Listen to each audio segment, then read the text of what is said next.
tiene la intención de retener esos activos o ceder, traspasar o hacerse de un bien en perjuicio de otras personas, un patrimonio o en contra de la misma sociedad.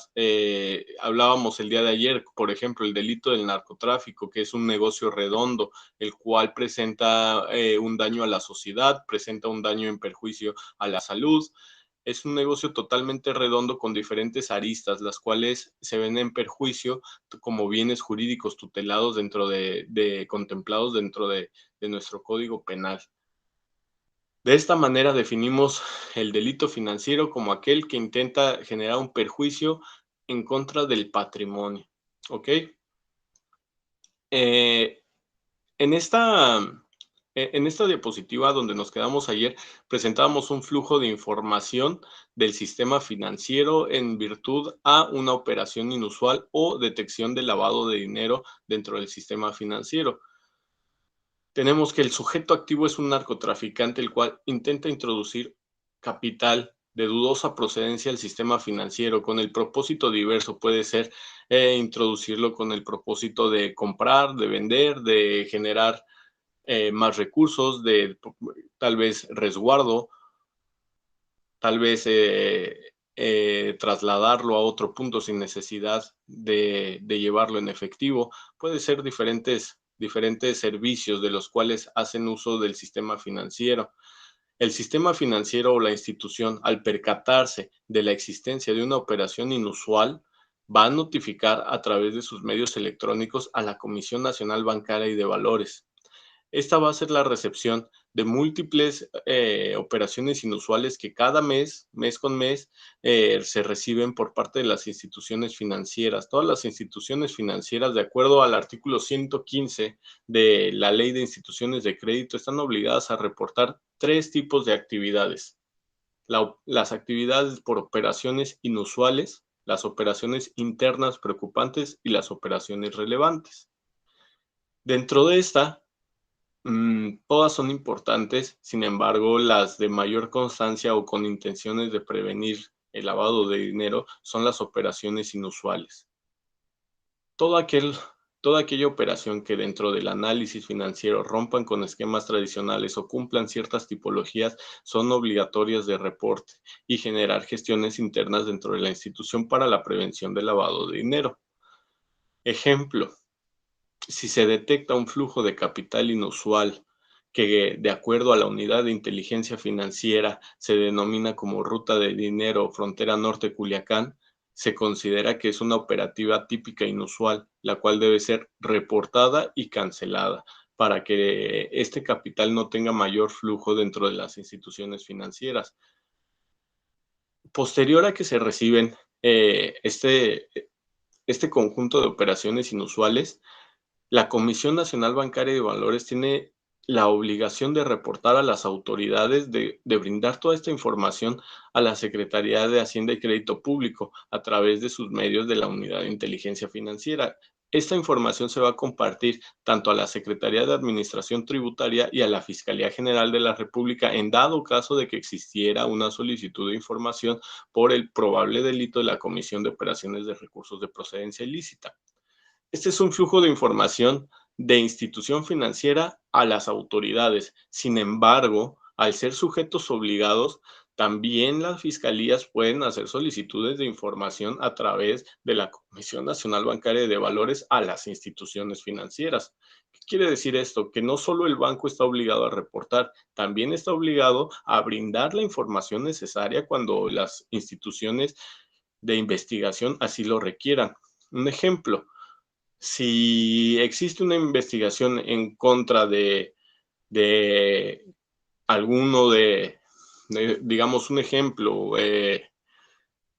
un exgobernador está bajo investigación, la obligación al solicitar información a las instituciones de crédito normalmente es, dime la información de flujos de capitales de tal a tal fecha, dime cuántos saldos tiene, dime su saldo promedio, dime quiénes son sus principales depositantes, quiénes son sus beneficiarios, tanto de recursos como de cuentas, quiénes son los operadores, Este es el tipo de flujo de información que nos puede solicitar las instituciones, tanto en el sistema financiero como en temas corporativos, cuando existen transacciones con personas con las cuales pudiera existir un riesgo transaccional.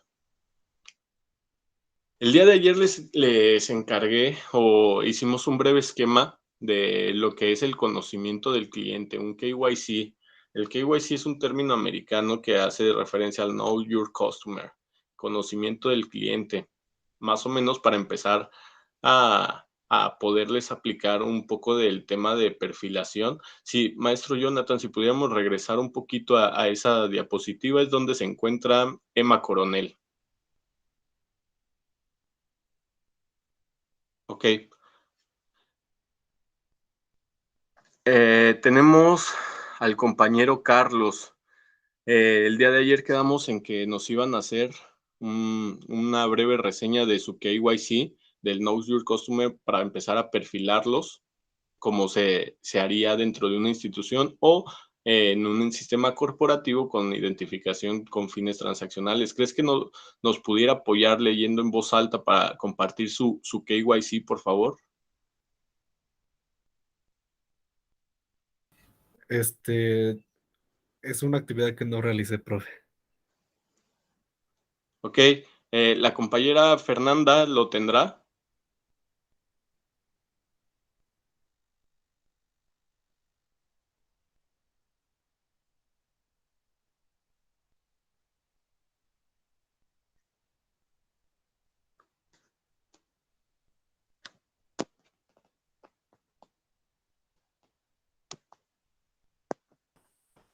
¿Alguno de ustedes, Perdón, chicos, que... Ajá, adelante, Fer. perdón, es que como hay varias Fernandas, pensé que la otra Fernanda, pero ya vi que soy la única en la sala ahorita.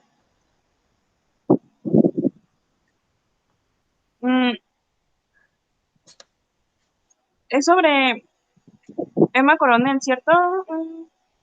No, sobre este tema de conocimiento de cliente, habría que llenar con cada uno de los datos existentes sobre su persona para hacer un perfil.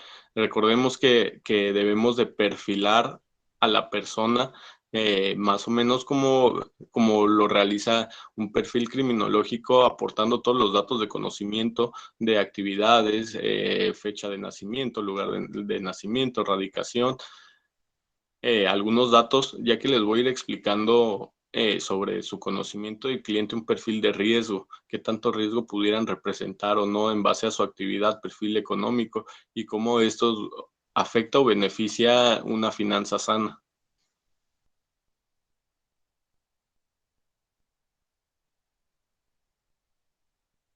Si no lo tiene, con los mismos datos que están en la presentación, si pudiera ir explicando, el compañero Javier Luna levantó la mano, si desea participar, adelante.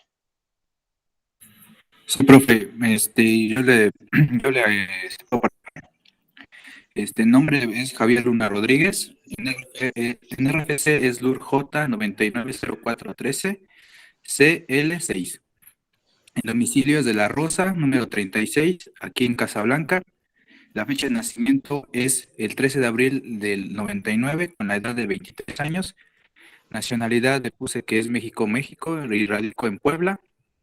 La actividad económica le inventé una que, para que, digamos, se pudiera perfilar, le puse que vendedor de autos de usados. En beneficiario le puse María Elena Rodríguez Rivera, que es mi mamá. Y en rango de transacciones le puse de 8 a 12 con una operación mensual de un rango de 80,000 a 120,000 pesos mexicanos. Correcto. Muy interesante ejercicio, Javier. Le voy a comentar aquí dos cosas. Está bien, el hecho de que usted haya puesto esa actividad me parece muy interesante. Sin embargo, también el ser estudiante se considera una de las actividades contempladas en la Secretaría de Hacienda. Yo sé que este es un ejemplo, ¿no? Pero si usted en algún momento llenara o solicitara a una institución financiera X, pudiera declarar como estudiante y esto es válido. tanto para la Secretaría de Hacienda como para el sistema financiero. Y punto número 2, me parece muy interesante que haya escogido el tema de comercio de vehículos. Aquí hay diferentes vertientes y hay que aclarar qué tipo de vehículos comercializa. Hay desde vehículos de alta gama, vehículos comerciales, vehículos blindados, vehículos en reparación, vehículos de siniestro, incluso hay subastas de vehículos, hay diferentes actividades. Aquí, en un ejemplo, ¿usted cuál se le ocurrió? ¿Cuál pensó que era comercialización de vehículos? ¿Tal vez en lote de autos o seminuevos? ¿O cuál actividad se le había ocurrido? Ándale, así efectivamente, no lo dividí así tanto como usted dice. Yo me refería más como así un lote de autos que luego pasan y como que los compran, digamos como se les llama comúnmente coyotes, ¿sí me entiendes? Entiendo, sí, claro. Entonces, Ok. esa fue porque no lo pensé como usted me está diciendo ahorita de dividirlo en qué tipo de auto. Ok, no, está perfecto. Para ejemplificar está muy bien. Digamos que la actividad que usted refiere es comercialización de autos usados, compra-venta de autos usados. Aquí tenemos diferentes tipos de autos, ¿no? Pero, digamos, tenemos a compañero BPM. Si nos pudiera decir qué es lo que piensa usted en relación al perfil transaccional que nos declara el compañero Javier. Decir en cuanto a qué, profe. ¿Qué opina del perfil transaccional? Lo que él nos está declarando. Recuerden que esto de KYC es información que estamos obteniendo de él para su expediente. ¿Qué piensa usted? ¿A qué le hace referencia? ¿O es congruente, es incongruente? ¿Son altos, son bajos? ¿Qué Pues sí opina? sería congruente. ¿Usted cree que es congruente? Nos decía hasta 80,000 pesos y una operación al mes. ¿Lo considera congruente? Pues bueno, viendo que puede ser una sola operación de un auto, podría ser. Aunque, o sea, es probable, pero no sé Ok, con cuánta probabilidad podría llegar a ocurrir. sí, es probable. Aquí pudiéramos aplicar dentro de las herramientas del conocimiento del cliente, ahí se denominan gestiones de debida diligencia o due diligence en término americano. Las gestiones de debida diligencia, tal vez si a usted no le queda claro este punto donde me dice, puede que me comercialice un vehículo al mes, puede que sean 2, 3, pero si son 2 o 3 ya me va a romper el perfil transaccional de esta persona, el perfil esperado. Si tenemos probablemente un margen de hasta 100,000 pesos y esta persona vende 3 vehículos al mes de 80,000, ya está rompiendo un perfil transaccional. Este perfil transaccional se va a ver superado en un porcentaje más del 200% y probablemente me va a generar una alerta. Me va a decir, oiga, el señor Javier está comercializando vehículos o tal vez no sé qué está haciendo, pero sus esquemas transaccionales han superado la expectativa transaccional, lo cual genera una alerta para el análisis de este cliente en el sistema financiero. Pudiéramos decir, ¿por qué es que está recibiendo estas cantidades? Solicitamos una justificación del origen de los recursos, que si bien el compañero se dedica a esa actividad, pudiera presentar tal vez facturas o comprobantes de compra-venta de vehículos y decir, aquí están mis comprobantes. Sin embargo, si él se fuera a montos umbrales de los cuales establece la ley antilavado que no se permiten transacciones en efectivo y observamos que él ingresa constantemente depósitos superiores a los 600,000 pesos en efectivo y nos quisiera mencionar que es derivado de la venta de vehículos, estaríamos detectando en este punto una operativa inusual,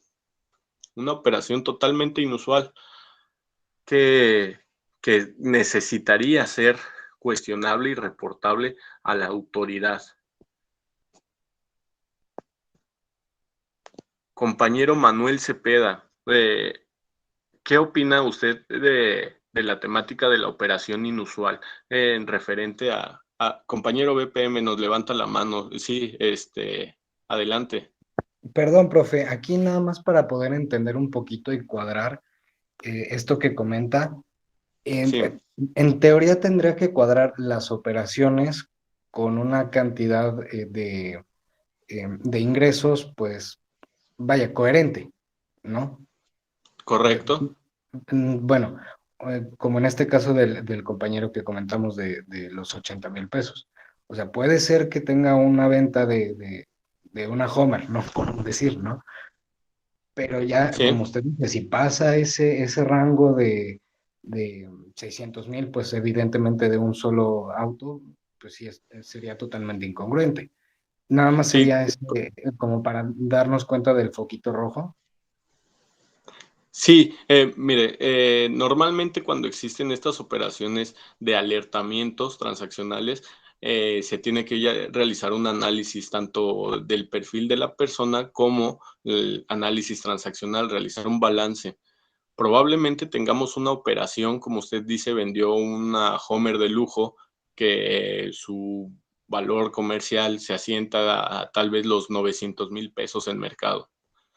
De esos 900,000 pesos, por ley antilavado, no pueden ser ingresados en efectivo. Sin embargo, tal vez nosotros tenemos una debida diligencia en su expediente, una gestión donde le hicimos una verificación domiciliaria. Eso que hacen los bancos o el sistema financiero o las personas que se dedican a las SOFOM, las sociedades de objeto múltiple, te voy a prestar dinero, sí, pero quiero conocer tu negocio, dime en dónde te ubicas. Generan una verificación de domicilio y me dicen, ¿sabes qué? El señor Javier se dedica a la comercialización de vehículos usados.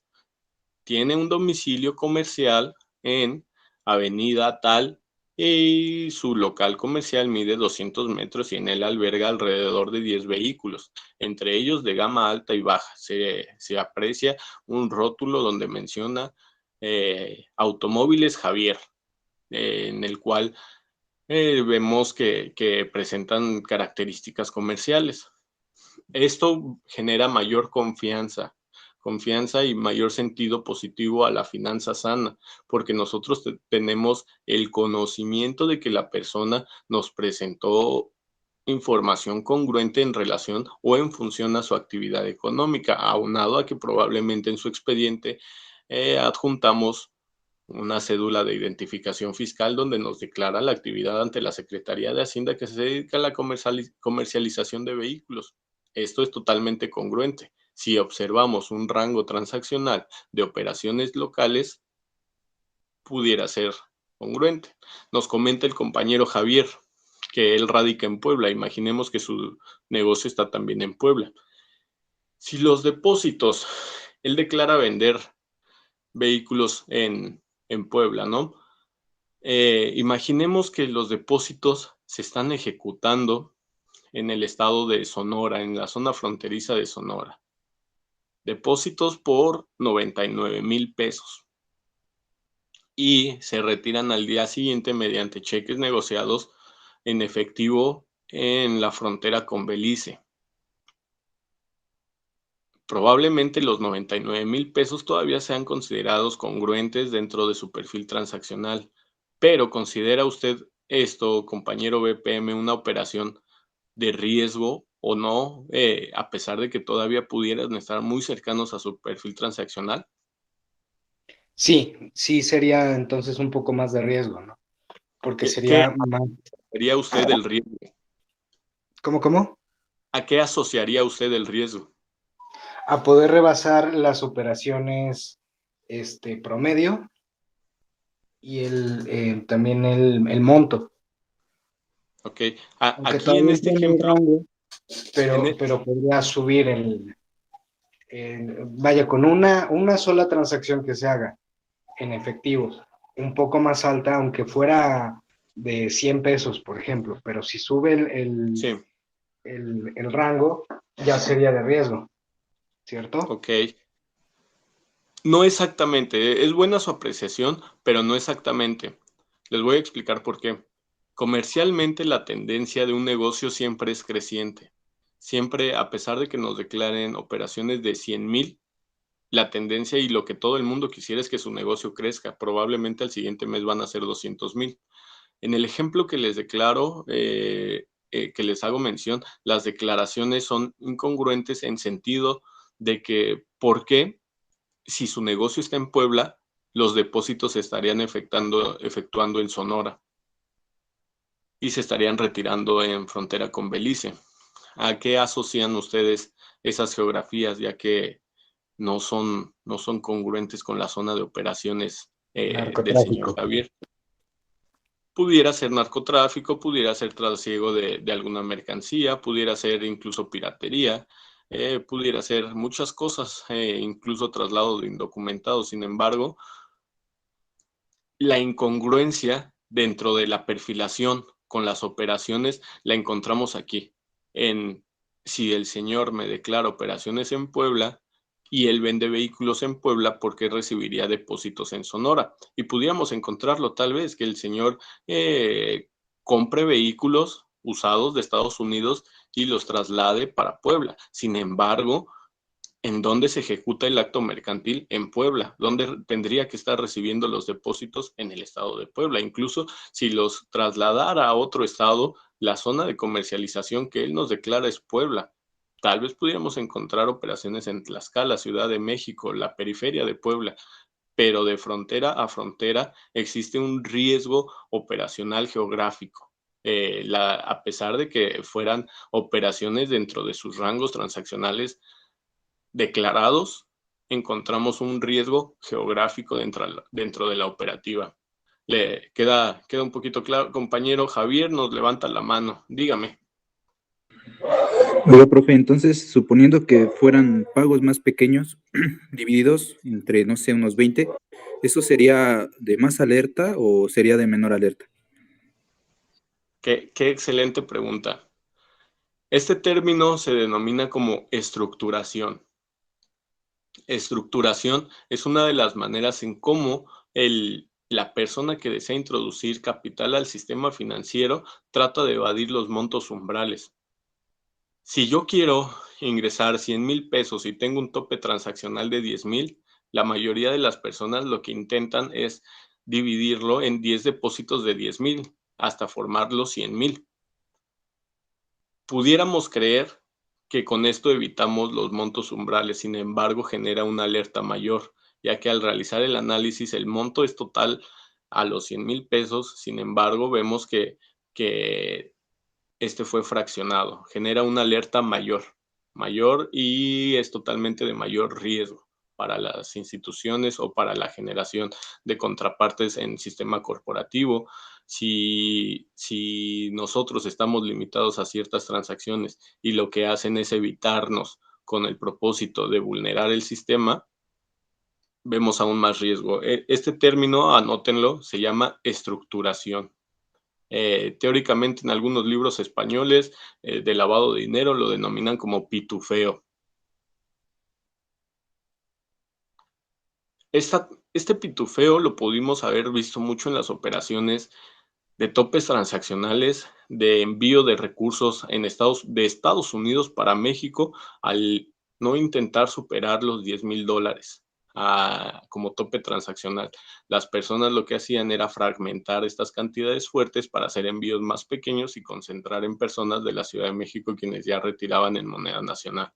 Pero este término, qué bueno que hacen este breve ejemplo, porque son términos que a lo mejor vamos a ir viendo un poquito más adelante, pero partiendo de este tema de conocimiento del cliente vamos a ir avanzando un poco más.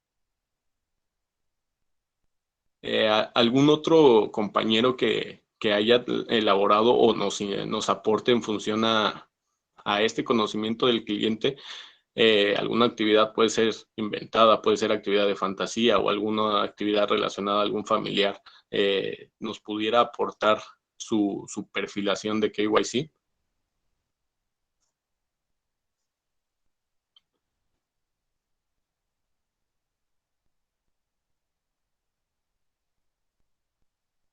Tenemos a la compañera Esmeralda Ríos nos pudiera apoyar. Se pueden guiar en los datos de la plantilla de conocimiento de cliente del KYC de Emma Coronel para ir mencionando sus datos.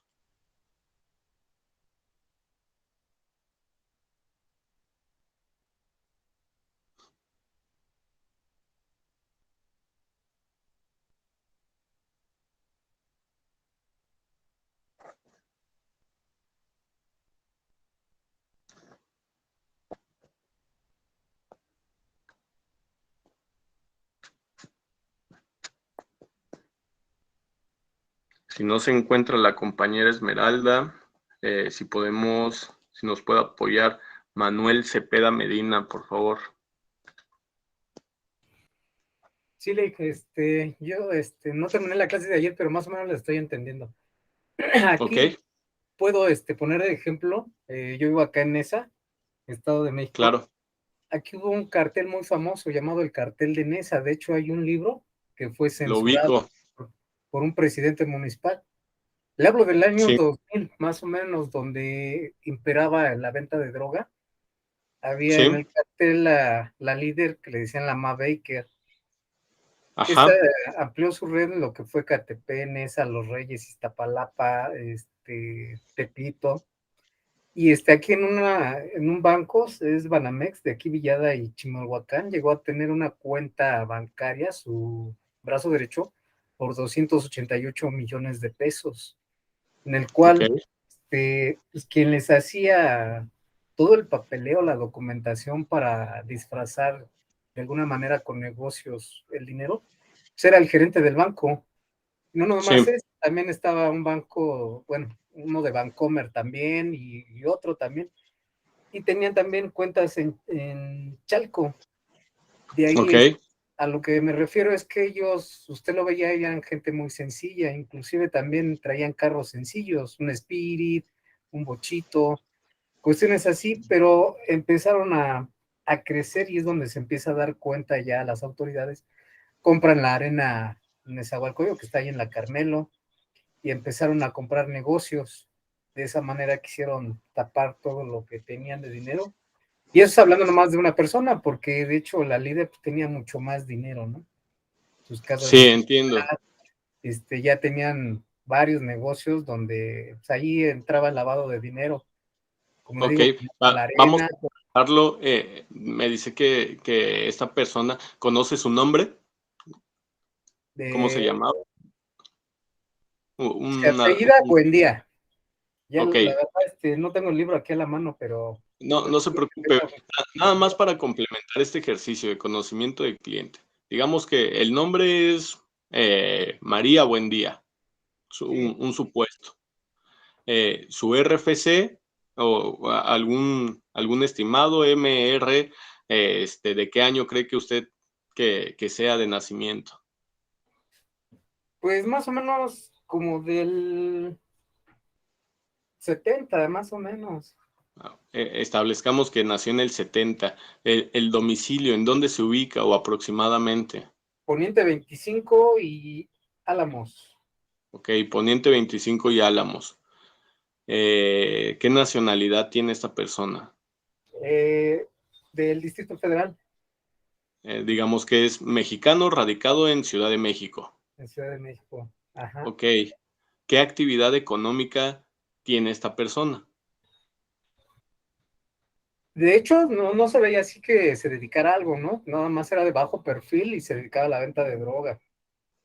Al principio, pues no Ajá, disfrazaba nada. digamos, una actividad económica lícita, la cual pudiera declararse tal vez comerciante, No tenía ninguna.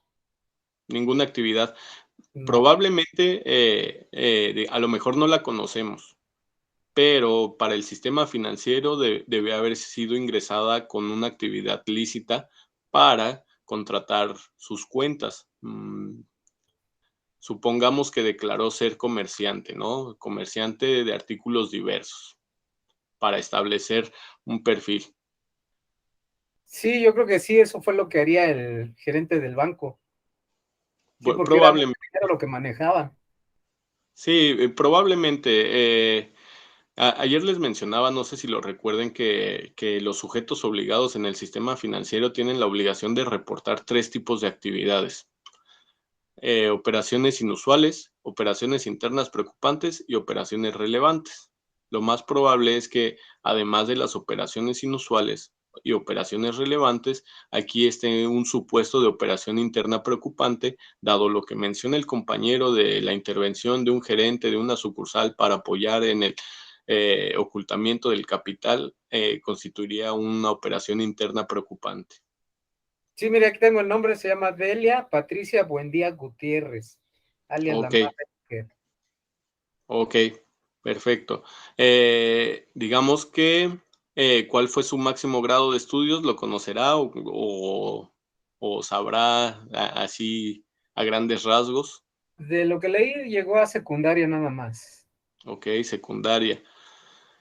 Ujú. ¿Cuál cree usted que sea el perfil declarado, el perfil transaccional con el cual se ingresó al sistema financiero? Yo creo que como tenía mucho contacto con gente de Tepito, sí era el de comerciante. Ok, digamos que tenía ingresos de hasta 500,000 pesos mensuales o más. No, mucho más, mucho más. Ok, digamos que tenía cerca de 1,000,000, 2,000,000 mensuales. No, yo considero que es más porque le digo que dentro del libro se maneja que semanalmente ellos tenían ganancias de hasta 60 millones semanales por todas las tiendas. 60 millones semanales, ok. Bueno, Entonces, 60 millones semanales es sí, una suma realmente considerable. No, no lo dudo, pero tampoco es una suma fácil. Digamos que para introducir esas cantidades al sistema financiero, si un depósito por 500,000 ya genera sospecha, generar 600 millones es una suma realmente exorbitante. sí, Se pero pueden, de lo que obtenían a la semana, repartían ok, autoridades federales, estatales, municipales, obviamente pues, sus padrinos del gobierno federal. Entonces sí se claro, les iba ahí más o menos como 30 y ellos ya se quedaban con 30 a la semana. ok. Entonces, Digo, aún así siguen siendo cantidades muy fuertes, a lo cual si llegaron a ingresar al sistema financiero van a generar alertas. Les voy a poner un ejemplo sencillo. Hay cuentas de personas morales las cuales operan 100 millones al año. Estos 100 millones estamos hablando que ya son transacciones fuertes entre empresas que se dedican a comercializaciones de productos tal vez de aceites domésticos, de materia prima, pagos de nómina. Podemos hacer el análisis e identificar operaciones de tal magnitud en empresas que son reconocidas a nivel nacional. Ahora imagínense estas cantidades en un perfil de una persona física con actividad de comerciante residente del Estado de México que no terminó la secundaria. ¿Consideran esto un perfil asociado a este tipo de montos identificados en las cuentas? claro, ¿no? Inmediatamente se da uno cuenta que es ilícito, ¿no? Lo que están manejando. Y le comento que nada más era en un banco, el brazo derecho tenía 288 millones. Y también aparte tenía cuentas en Chalco y allá tenía cuentas muy, muy grandes. Todo esto fue muy Claro. sonado. Y aparte de eso, pues sí, fue a nivel nacional todo esto en el año 2002, 2003, todo lo que ocurrió aquí. Sí, recuerdo un poco ese asunto de la zona Nesa Tláhuac y la periferia. Pero, digamos, aterrizando, y qué buen ejemplo que nos pone en tema conocimiento del cliente. De esta manera, nosotros partiendo de una finanza sana, de una debida diligencia y de un compliance corporativo, nos damos cuenta desde el término perfilación cómo vamos obteniendo los datos informativos, los datos de inteligencia de las personas con las cuales deseamos o se proponen como candidatos a un negocio. Probablemente esta persona tenía necesidad de trasladar recursos para tener estas cantidades, tal vez la compra de inmuebles, tal vez compra de vehículos de lujo, no sé, por decir algunos de estos, ¿no? Muchas gracias, compañero. Vamos a escuchar un ejemplo más de algún otro compañero.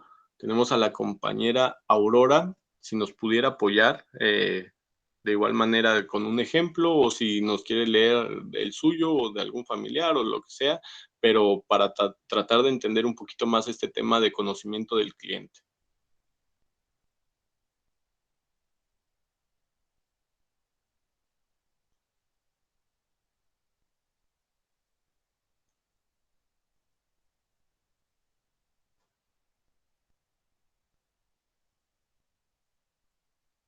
¿Sí se encuentra la compañera? Sí, aquí estoy. Gracias. Sí, el mío sería Aurora Coyopol Vizcaíno. Mi RFC sería COVA 9901096T7. Domicilio 2 Oriente 814 en San Andrés Cholula, Ciudad de Puebla. Mi fecha de nacimiento sería el 9 de enero de 1999, edad 23 años, nacionalidad mexicana, radicada en Puebla, actividad económica, industria farmacéutica, beneficio cotitular del apoderado. En este caso sería mi mamá, que es Cristina Vizcaíno Aguilar, y mi rango de transacciones sería de 5 a 10 mensuales, con un rango de 100,000 a 200,000. Que diga, de 100. Ok, muchas gracias.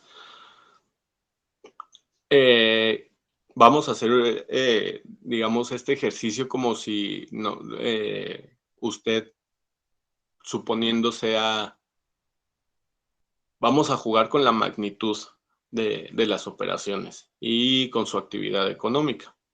Usted nos declara dedicarse al ramo farmacéutico, ¿ok? Sí. Ahora, dentro del ramo farmacéutico existe la producción, distribución y existe la comercialización. ¿Qué actividad o qué ramo usted quiere declararnos? La comercialización. Ok, comercialización. Digamos en farmacia, punto de venta. Sí. Ok.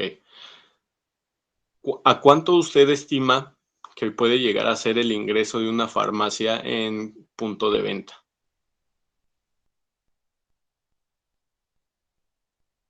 Digámosle semanalmente. ¿Cuánto es lo que llega a vender semanalmente una farmacia en punto de venta, una farmacia comercial?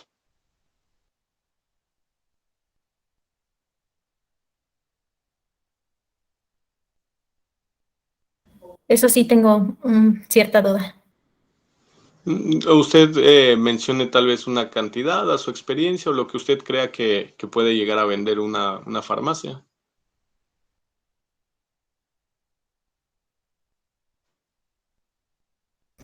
¿Podría ser unos 500,000 pesos? Ok, 500,000 pesos. Vamos a dejarlo en 500,000. 500,000 pesos semanales llega a ser un total de 200,000, de 2 millones al mes. ¿Ok?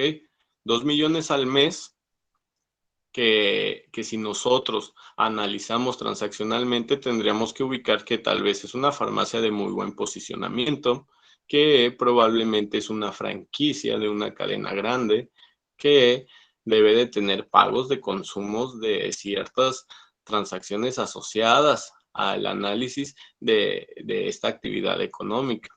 Es decir, tal vez su rango transaccional es correcto, 2 millones es lo que nos declaró, pero ¿qué hace con este dinero?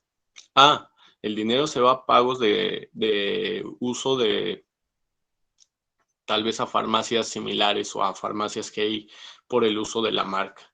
Tal vez paga renta, tal vez paga luz, tal vez paga medicamentos a alguna otra cadena de laboratorios, tal vez paga nóminas a sus médicos y empleados.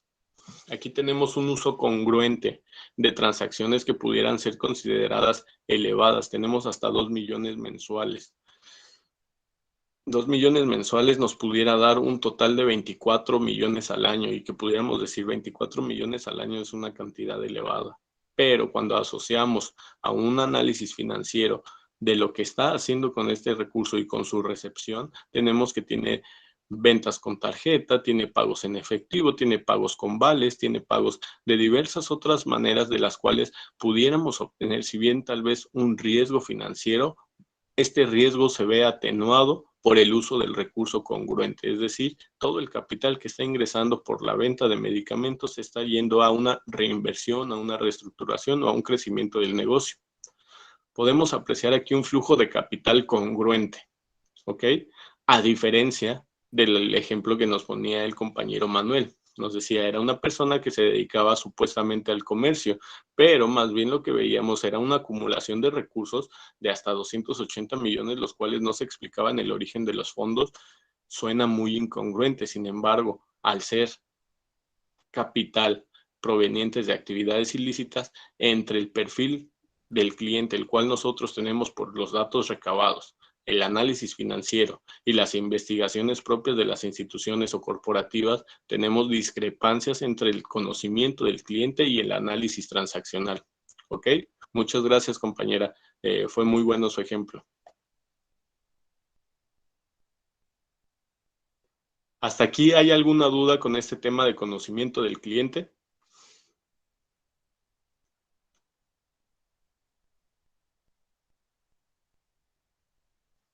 No, profesor. Ok, vamos a continuar. Les mencionaba dentro de las actividades de debida diligencia, puede haber preguntas muy específicas como ¿qué actividad económica tienes? Además de tu actividad económica, ¿cuál es tu perfil transaccional o cuál es el monto operado o cuál es el monto estimado? ¿Por qué es importante tener este tipo de conocimiento también en sistema financiero como en corporativo? En temas corporativos, si tú me vas a comprar o yo tengo plan de negocio contigo, ¿qué tanto vas a respaldar una deuda conmigo? Tal vez yo te entregue un producto, pero tú no tengas el respaldo ni siquiera para comercializarlo, ni siquiera tienes la estructura para repartir lo que te voy a otorgar. Este producto que tal vez yo entrego como producto final, tú ni siquiera tienes oportunidad de repartirlo comercialmente. En el sistema financiero es para saber capacidades de pago. Oye, tal vez, ¿cómo es posible que tú me estés solicitando un crédito de 500,000 pesos cuando tienes un ingreso mensual de 10,000? Si sumamos todos los ingresos que tienes en un año, no me vas a terminar de pagar ni en 5 años.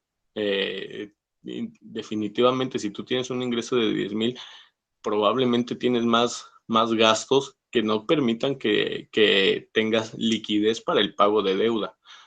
Todos estos datos nos van a ir sirviendo para hacer una perfilación con diferentes sentidos, pero el conocimiento del cliente, la base, las preguntas, todas son en el mismo sentido.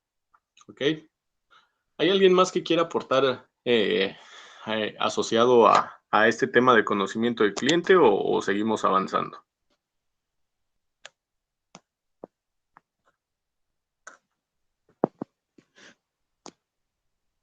Bien, vamos avanzando. Maestro Jonathan, ¿nos puede apoyar avanzando a la diapositiva donde nos habíamos quedado?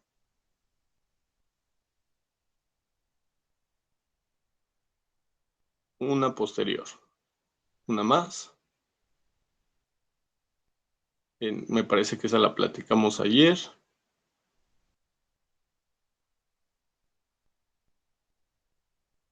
Este es un ejemplo. Voy a regresarme un poquito. Es muy parecido al ejemplo que nos comentó el compañero Javier y se los quiero platicar a grandes rasgos.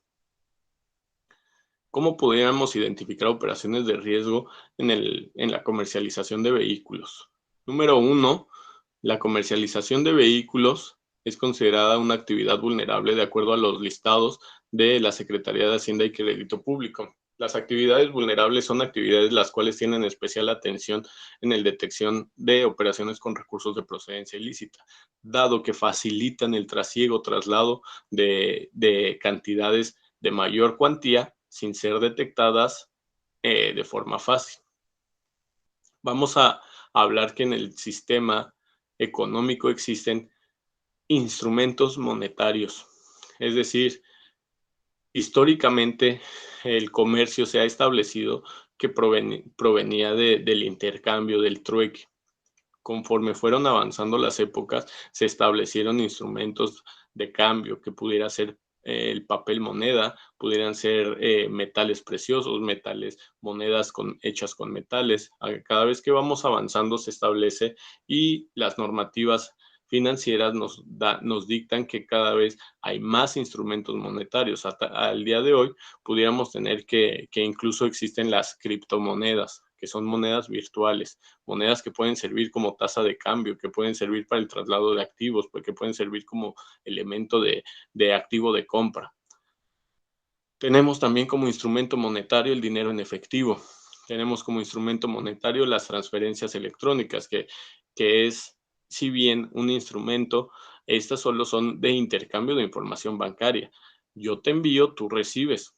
Tenemos los documentos que son títulos de crédito, como pudiera ser el cheque o el pagaré, la promesa de pago. Ese es un título de crédito. Y así tenemos diferentes maneras de comercialización, ¿no? Hoy en día es difícil que podamos llegar con nuestra barra de oro y decir, quiero comprar un carro y esto es mi equivalente al precio del vehículo.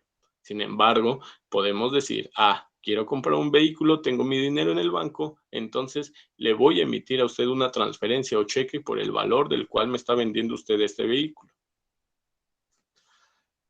¿Por qué en las agencias de autos existe mayor vulnerabilidad? Una agencia de autos puede recibir, al ser una cuenta empresarial, puede recibir depósitos provenientes de diversas zonas geográficas con el propósito o justificación de la venta y comercialización de un vehículo.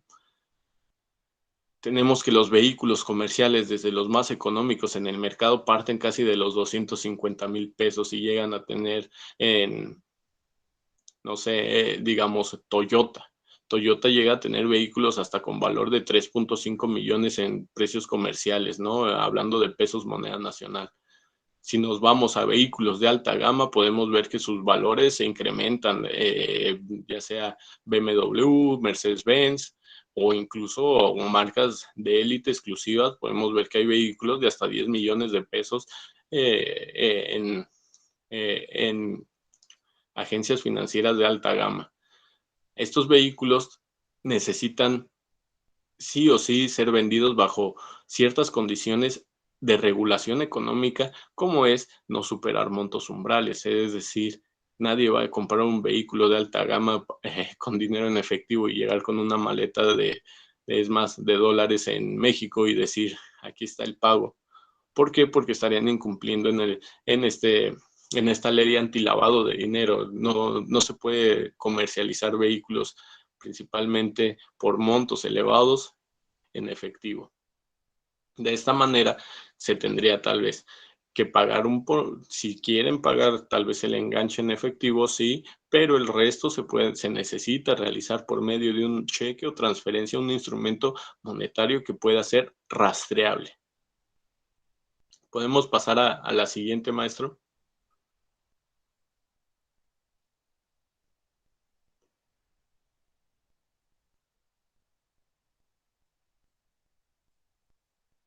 Avanzamos, por favor. Bien, este es el ejemplo del ingreso de capital en una agencia de autos, de comercialización de vehículos, en donde tenemos que el valor comercial de un vehículo es de alrededor de 700,000 pesos. Tal vez estamos hablando de una camioneta pick-up del año, con un valor de 700,000 pesos, que si se venden 2 camionetas mensuales, estamos hablando de 1,400,000 pesos por mes. Suponiendo que una persona la misma persona nos dice que cada mes nos va a comprar 2 camionetas con las mismas características, estamos hablando que llega la primera semana y deposita 700,000, segunda semana 700,000, tercera semana llega y deposita otra vez 700,000, cuarta semana 700,000. Estamos hablando que ya hubo un flujo mensual de 5,600,000 y repite esta operación en más de 5 veces, más de 6. Tenemos que en 6 meses ha logrado generar y depositar, introducir al sistema financiero 33,600,000 pesos, probablemente de origen diverso, con el propósito de comprar vehículos de alta gama. ¿Ustedes cuánto creen que sea el flujo transaccional de una agencia de autos? Si la persona nos viene a comprar todas las semanas un vehículo con las mismas características de alta gama. ¿Ustedes lo consideran congruente a su perfil?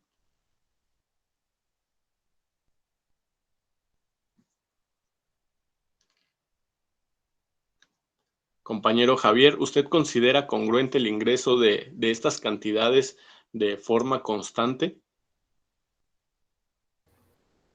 Pues no, profe, realmente lo que decíamos que pues es dinero que supera, digamos, el monto permitido, ¿no? Entonces, y más como está en la foto que usted, bueno, la ilustración que usted puso, pues realmente no coinciden, pero pues ya en este caso también tendría que, bueno, en mi caso yo también investigaría a la empresa donde está comprando las camionetas, porque también es, digamos, como que obligación de ella reportar estos movimientos, ¿no? Claro que sí. Como agencia automotriz está obligada a generar un reporte de operación cada vez que exista un comercio de esta magnitud, que supere los montos umbrales a los 650,000 pesos, de acuerdo a la actividad económica. Ellos están obligados a reportar a la Secretaría de Hacienda todas estas operaciones con montos umbrales. Y sí, si bien no van a negar el servicio de comercialización de vehículo, la Secretaría de Hacienda tal vez le brinde indicaciones donde decir vamos a bloquear transaccionalmente o incluir a esta persona compradora en un listado de personas bloqueadas con las cuales no se pueden emitir operaciones transaccionales con esta persona. Al emitir estas operaciones, cuando vaya a otra agencia e intente comprar y le digan, ok, deme sus datos, vamos a facturar, se darán cuenta que este RFC se encuentra en un listado de personas bloqueadas con las cuales no deben de realizar ciertas operaciones y constituirían un riesgo financiero para la agencia en la cual desea emitir una factura en beneficio de esta persona. Así más o menos, a grandes rasgos, es como se realiza un contraste de perfil transaccional contra los datos recabados por el conocimiento del cliente, si existen los datos congruentes en cuestión perfilación con el balance general obtenido por las transacciones declaradas y las transacciones analizadas dentro de sus estados de cuenta. Esto es lo que contablemente se denomina un balance general, un análisis entre depósitos y retiros, el cual debe de ser exacto, perfecto, se llama balance porque lo mismo que entra debe de salir y si no sale, debe existir en un saldo. Los montos son exactos y deben de coincidir. Vamos a hacer una pequeña pausa de 5 minutos. Si desean tomar agua, comer algo, nos vemos en 5 minutos y continuamos, por favor.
Listos, compañeros.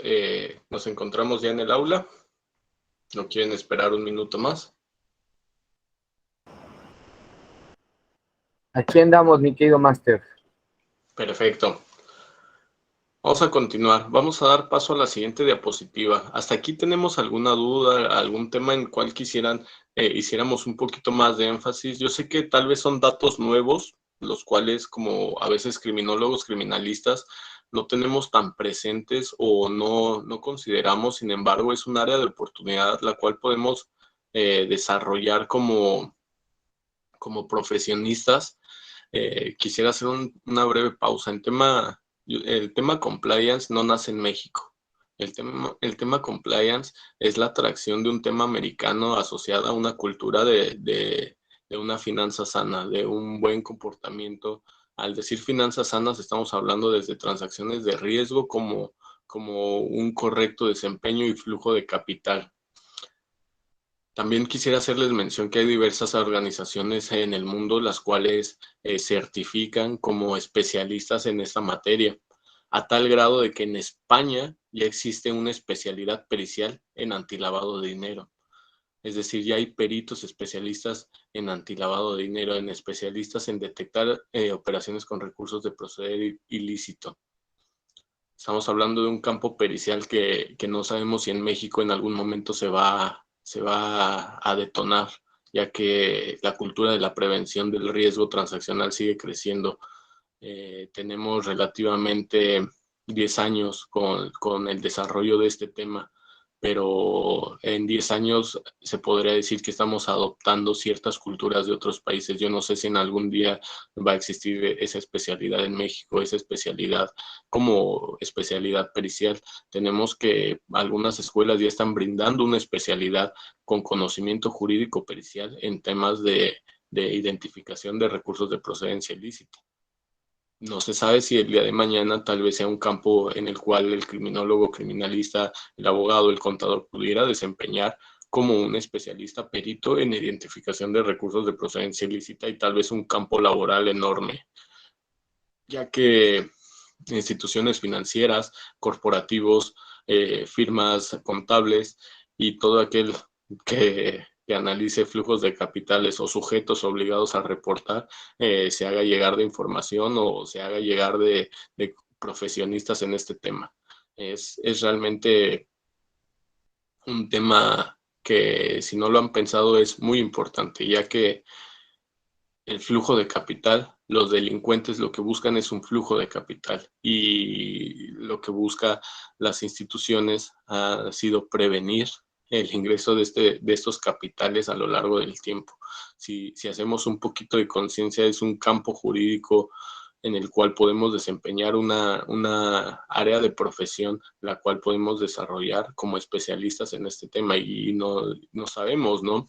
Les voy a compartir que yo he hecho un pequeño estudio sobre el versus de narcotráfico versus malversación de fondos públicos en cuestión desarrollo del tema.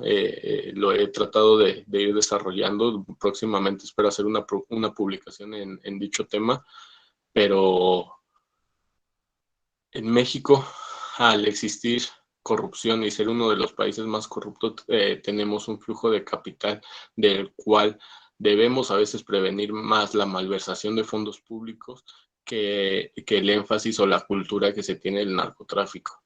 El narcotráfico genera una cultura que es tachable y la malversación de fondos públicos muchas veces es tan oculta que no se le pone tanto énfasis. Sin embargo, esta sería labor del especialista de detección de operaciones con recursos de procedencia ilícita, detectar, informar y generar estos informes a las autoridades para que se desempeñen las investigaciones correspondientes e incluso llegar a las últimas instancias, que sería la detención, recuperación de recursos o reparación de ciertos daños en perjuicio de los bienes jurídicos tutelados de la nación.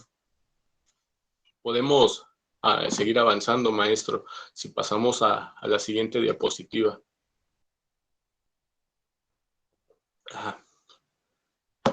Veo que ya regresaron todos. ¿Hasta aquí hay alguna duda o hay algún tema que quisieran que retomemos o algún concepto que no se haya entendido? Sí, profe, tengo una pregunta. Claro, adelante.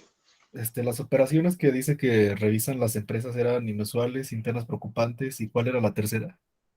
Sí, estas operaciones a reportar dentro del sistema financiero son operaciones inusuales, operaciones internas preocupantes y operaciones relevantes. Inusuales cuando sean fuera del perfil o cumplan con una tipología preestablecida. Relevantes cuando sean por encima de montos umbrales. Y las operaciones internas preocupantes cuando existan funcionarios bancarios relacionados con esta operativa, como es el caso del ejemplo que nos compartió el compañero, que decía que un gerente le facilitaba el ingreso de estos recursos. Son 3 tipos de operaciones las cuales son reportables para el sistema financiero. Ok, gracias, profe. ¿No? ¿De qué? ¿Alguna otra pregunta?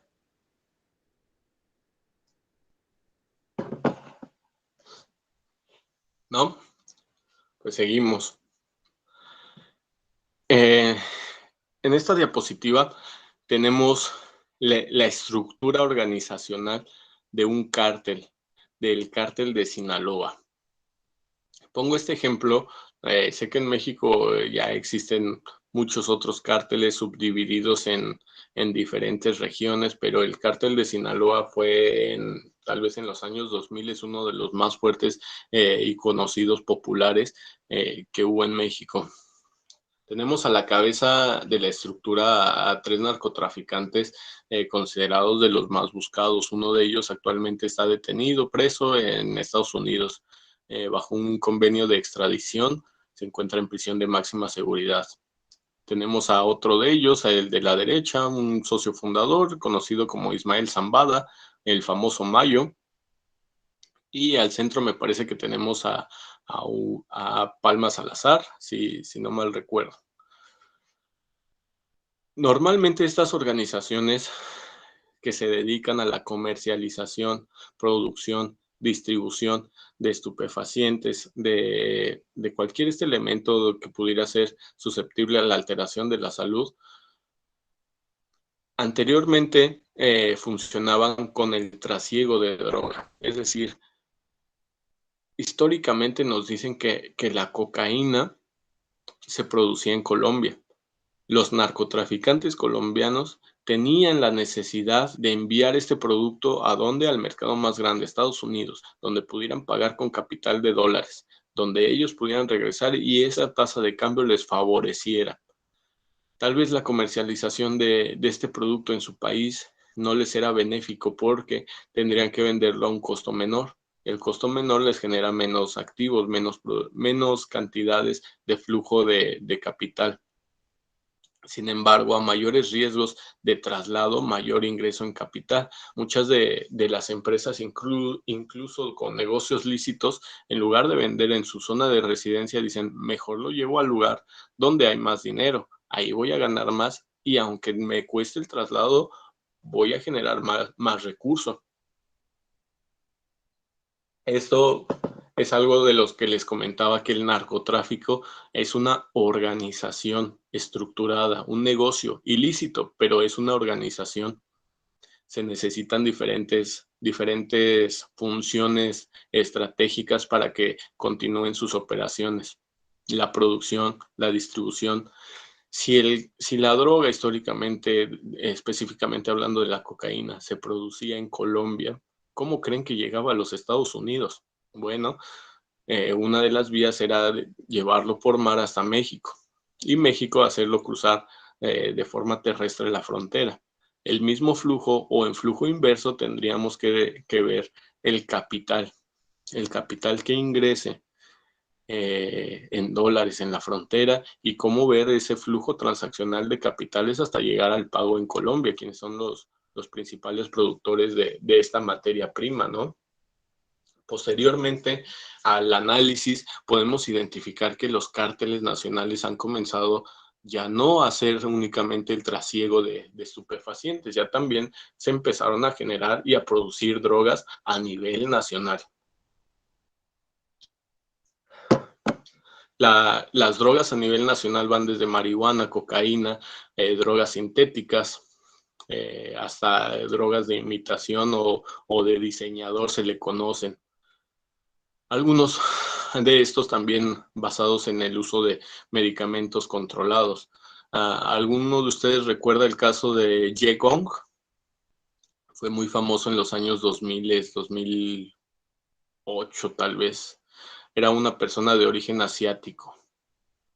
A esta persona se le detiene en su domicilio, y en su domicilio tenía una mansión, una casa de lujo, pero en el sótano estaba lleno de dólares. Cuando se cuantifica la cantidad, era una cantidad tan exorbitante que ni siquiera esta persona, cuando le preguntan, ¿y por qué tienes esta cantidad? Dice, bueno, yo me dedico al ramo farmacéutico, y en México se ha cancelado la comercialización de productos con efedrina o pseudoefedrina, los derivados. Antiguamente los medicamentos para la gripa contenían efedrina o pseudoefedrina. Estos eran usados para alergias, gripas y tratamientos generales. Sin embargo, la efedrina o pseudoefedrina es considerado un precursor químico para la generación de drogas de diseñador o de sustancias psicotrópicas sintéticas. Personal de estos cárteles se acercaron a esta persona, dueña farmacéutica, y le dijeron, oye, me vas a vender sí o sí, y te lo vamos a pagar. Por miedo, esta persona declara decir, yo les comercialicé, les vendí, pero obviamente pues yo no podía introducir, no podía facturar, no podía decir que le vendo a estas personas, y pues cómo era posible que me pagaran solamente en efectivo. Es por eso que hubo tanta acumulación de recursos que este recurso se quedó, digamos, congelado en efectivo. A pesar de que pudo haber sido trasladado, la magnitud de este capital es imposible trasladarlo sin ser detectado. Y un poquito apegado a la historia del narcotráfico, muchos recordarán a Pablo Escobar. Pablo Escobar llegó a ser uno de los principales productores, vendedores de cocaína de Colombia para el mundo. ¿Qué empezó a pasar cuando Pablo Escobar llegó a tener tales magnitudes de dinero que ya no se podía blanquear este capital? Normalmente Pablo Escobar tenía un desfase de una semana de ingreso de capital versus el blanqueo. ¿Qué quiere decir? Que todo el dinero que le llegaba, él no lo podía contemplar hasta una semana después, ya que fuera blanqueado. Uno de sus métodos para blanquear el capital era ingresar este capital a las mineras, y que las mineras le regresaran este capital producto de la venta de materiales preciosos, los cuales son elevados, y fuera una de las actividades económicas las cuales pudieran blanquear sus recursos. En Colombia hay una teoría de que cuando muere Escobar, cuando llega a su punto de detención, el flujo de la cocaína continuaba. Entonces, estas mineras comenzaron a seguir recibiendo recursos, pero ya no lo blanqueaban. Ya este capital comenzó a ser resguardado en las mineras, y posterior a su muerte, muchas de estas mineras cerraron operaciones. Entonces hay una leyenda de que cuenta que e incluso hay un tour que le denominan la Ruta Escobar, que dicen que hay muchos dólares enterrados en las minas de Colombia, producto de este capital desfasado en blanqueo proveniente de la venta de cocaína del cártel de Pablo Escobar, que no se logró blanquear. Ese es una de las, digamos, de los mitos que existen en relación al blanqueo de capital y Pablo Escobar. Cuando los cárteles tienen un flujo de capital que sale de sus manos o de las capacidades de blanqueo, necesitan dos cosas: o ampliar sus rangos transaccionales y sus capacidades para blanquear estos, o mayor tiempo para que los rangos transaccionales les den las opciones y sean diversificados en tiempo, estructurados, y continúen el traslado. Pero si el negocio va en aumento, difícilmente se va a poder blanquear cantidades tan altas en periodos cortos. ¿Podemos pasar a la siguiente, maestro?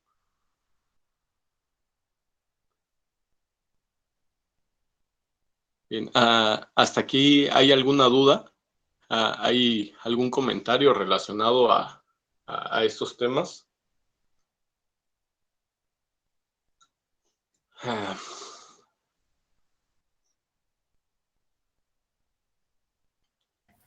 No, profe, todo bien.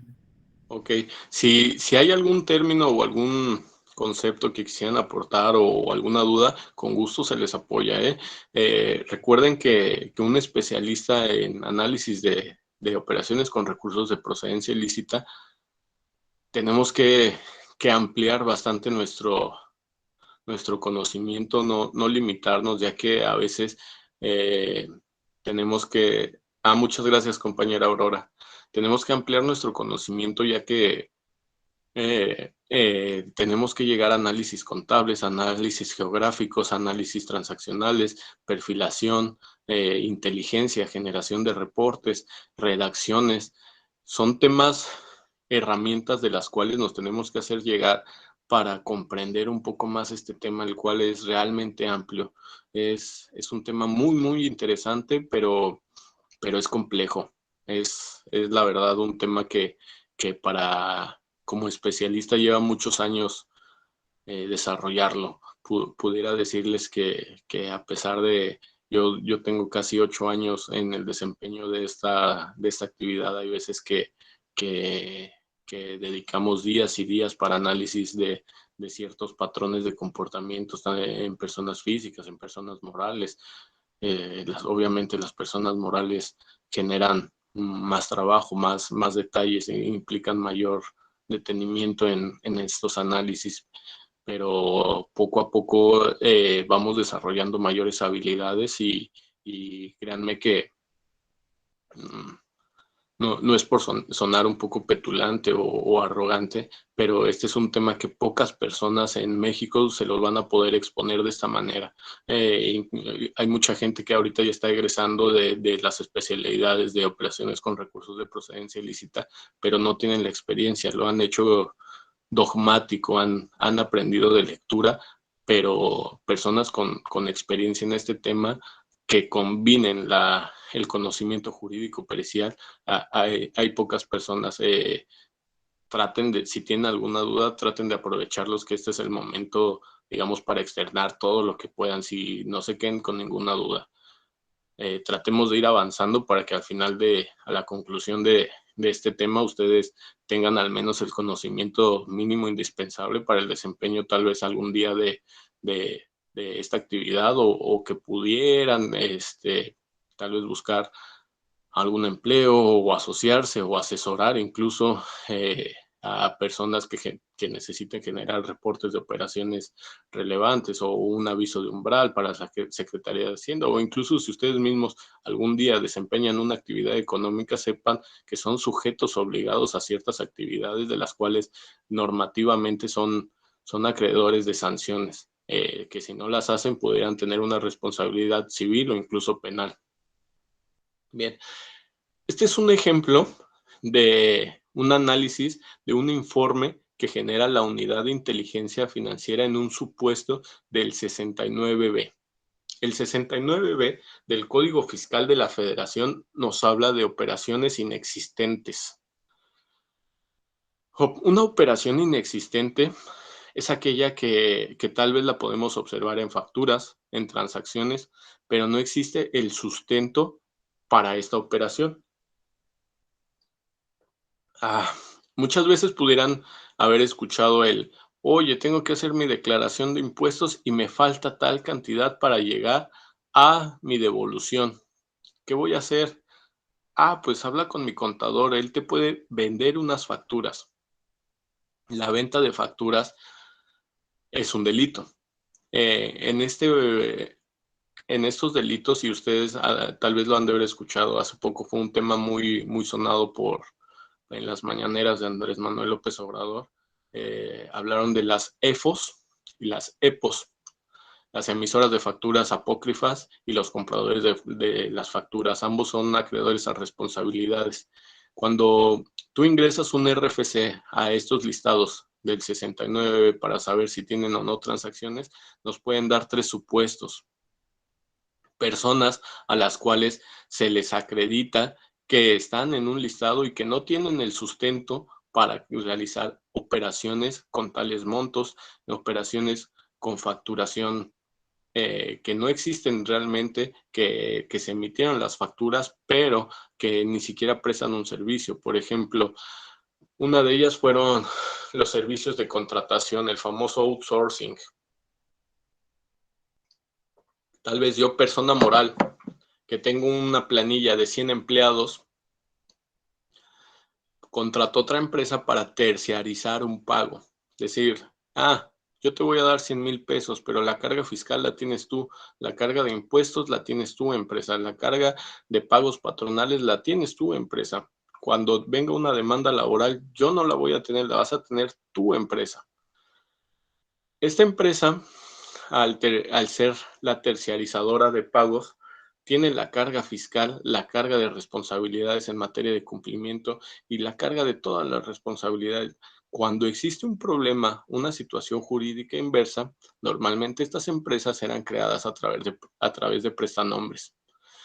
Estos prestanombres, cada vez que se les hacía o una invitación, un requerimiento por parte de autoridades nacionales, podríamos apreciar que eran solicitados a través de informes, eran solicitados a través de citatorios, solicitados a través de que declararan, a través de declaraciones, buzones tributarios, pero nunca se presentaba nadie. Cuando se iba a hacer la visita por parte del SAT o por parte de autoridades, se daban cuenta que eran empresas que solamente existían en papel, empresas tipo fantasma. Vamos a denominar empresas de papel, las cuales se constituyen legalmente, tienen una base legal ante notaría o correduría pública, se presentan accionistas, se presentan apoderados y pareciera que todo está legal, pero en sus operaciones transaccionan, pero no hay un sustento para ellos, no hay una actividad económica real, solamente es una empresa que se constituyó, pero no existe, no existe acto de comercio que justifique su existencia. Este es el caso de lo que se estuvo persiguiendo muchos años a través de reformas a la ley. Les pongo este ejemplo. Este es sí, compañero BPM, dígame. Profe, aquí hablando de esto que está comentando, ve que hace poquito salió que el SAT estaba solicitando a las empresas la situación fiscal de todos sus empleados. Me Sí. imagino, aunque fue motivo de muchos memes que sí me dieron mucha risa, yo me imagino que a todos, pero yo me imagino que es precisamente por lo que salió hace un par de meses, de que había precisamente muchas empresas fantasma con millones de personas dadas de alta en los mismos horarios y pues que evidentemente no estaban declarando. Me imagino que por ahí va el asunto de esto que está comentando, ¿no? Sí, no precisamente en tema lavado de dinero, sí en un tema cumplimiento, digamos que apegados a una cultura del cumplimiento debemos de asistir y colaborar con todas las normas que se nos requisiten ante las autoridades correspondientes. Tal vez a las personas que somos económicamente activas desde hace más de 5 o 6 años, que pagamos impuestos, que presentamos declaraciones, no nos afectó tanto. Esta afectación o tal vez este cambio de solicitud de constancia de situación fiscal va más enfocado tal vez a las personas que o tienen un cambio de actividad económica o un cambio en su situación fiscal o a las personas que son nuevos contribuyentes. Y le voy a explicar por qué.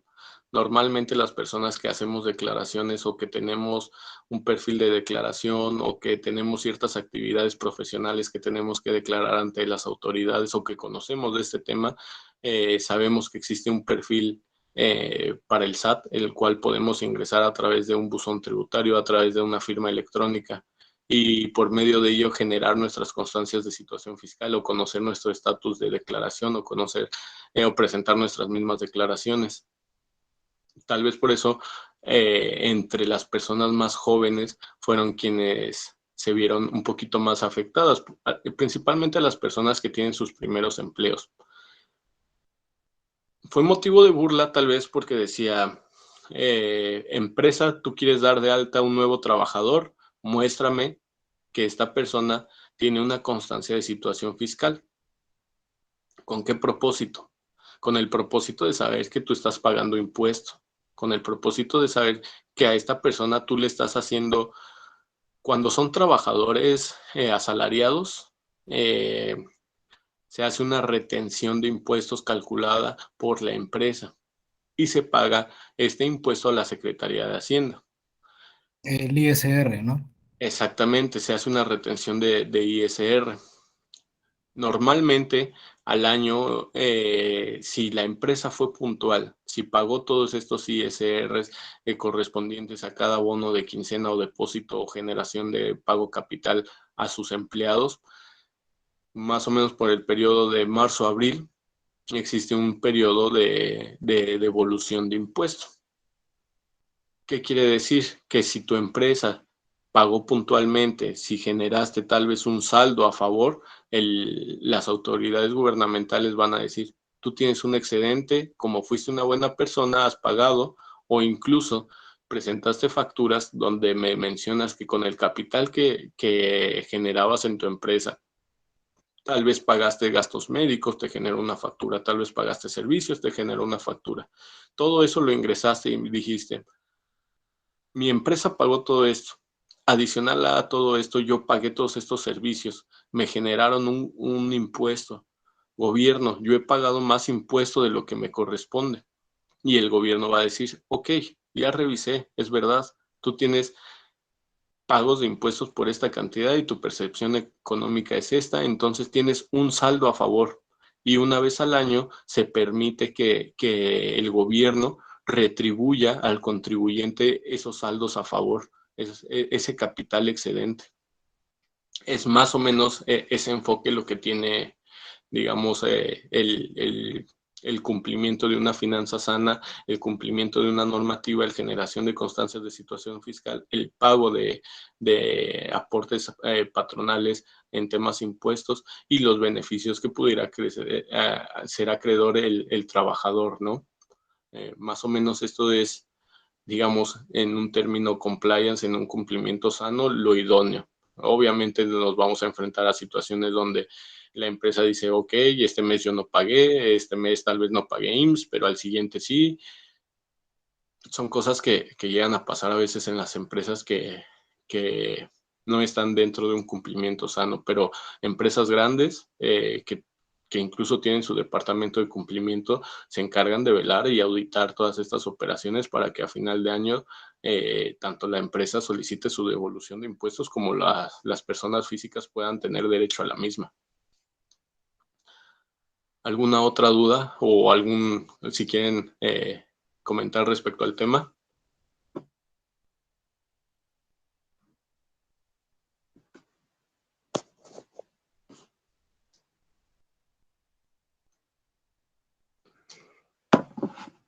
¿No?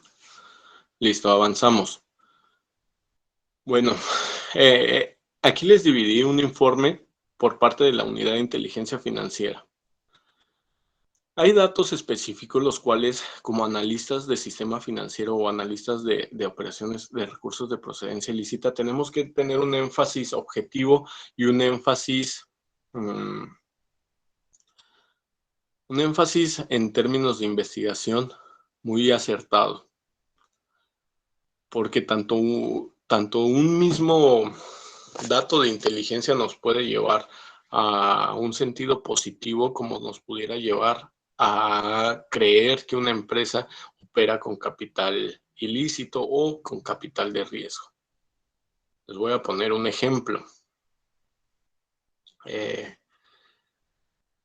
Cuando a Rafael Márquez lo ubicaron todos ubican a Rafael Márquez, futbolista ex seleccionado nacional Fue uno de los futbolistas más importantes de México, jugó en Barcelona con Ronaldinho, con Giovanni Dos Santos y muchas figuras por ahí del año 2000 más o menos, fue una figura nacional. Él se retira, viene a México y hace aproximadamente 2 años y medio se le incluye en un listado que se llama OFAC, de OFAC List, que la emite el Departamento del Tesoro de Estados Unidos.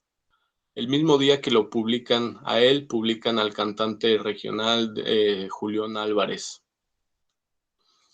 El incluirse o incluir a una persona en estos listados quiere decir que sus cuentas están congeladas, debes de evitar realizar operaciones transaccionales con ellos, se consideran personas de riesgo ante el sistema financiero y por lo tanto el sistema financiero tiene que reportar si existen o no cuentas asociadas a esta persona. Cuando se inicia esa investigación dentro del sistema financiero, podemos encontrar que Rafa Márquez tenía un representante. Ese representante a todos los futbolistas, el cual él representaba, los declaró en su mismo domicilio, un domicilio de alta gama en Polanco. Entre ellos teníamos alrededor de un listado de 30 futbolistas. 30 futbolistas que estaban directamente relacionados por un dato con Rafael Márquez. Estos pudieran contemplar elementos de riesgo con el propósito de que si Rafael Márquez iba a tener listas bloqueadas, pudieran asociar 30 cuentas más a futbolistas que tal vez no tenían relación con él. Sin embargo, por materia de cumplimiento y por materia de reportes, se tenían que haber justificado estas relaciones y había un vínculo de justificación.